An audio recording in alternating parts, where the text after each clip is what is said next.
Good morning, good morning, good morning.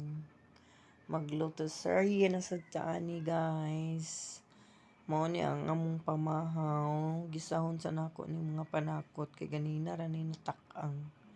Ug nahuman na mo kog hiwa sa Bagyo Beans, hapit naman siguro ni malaya sa ref.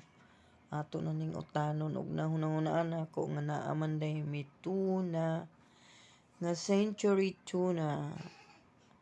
Lami gid ni century tuna guys kay puno ang iyang kuan kanang iyang lata. Unya kanang kuan gid kas tanan siya babus-ok, dili bitaw ingon nga kahul-kahul bitaw ang unod.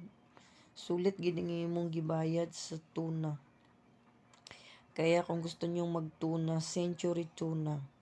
Kasi malasa na, malaman, at masarap.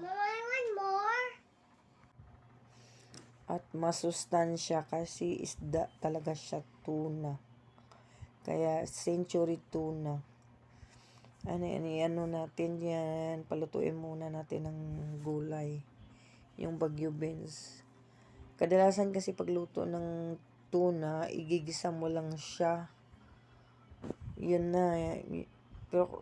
Pero para sa akin, pag may tuna ko, nilalagyan ko siya ng kamatis, na maraming yung maraming panakot.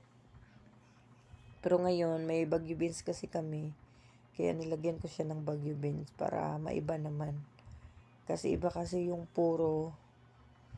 Okay lang yung kung dalawa lang kayo kakain. Siyempre marami kami.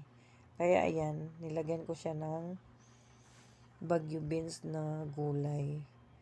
Kaya magtimpla na tayo. At ang sarap talaga niya.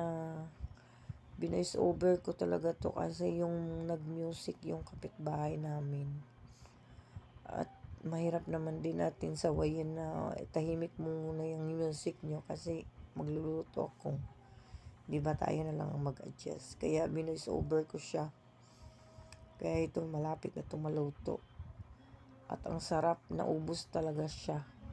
Kasi maraming tuna ang laman ng isang lata. Kaya yun, masarap siya ipamahaw, pwede mo siyang sa bread. Yan, isalin na natin. Sayang hindi ito masyadong nakita sa pagsalin ng pinggan. Kasi nga wala tayong taga-video, sariling sikap. Ganyan naman talaga ang pagsimula ng pagbablog. Sariling sikap at sana magbunga din to. Sa awa ng Diyos ay magbunga yung pagbablog namin kahit papano sa ating pagsisikap ng pagkukuha ng video kahit hindi maganda yung pagkakuha.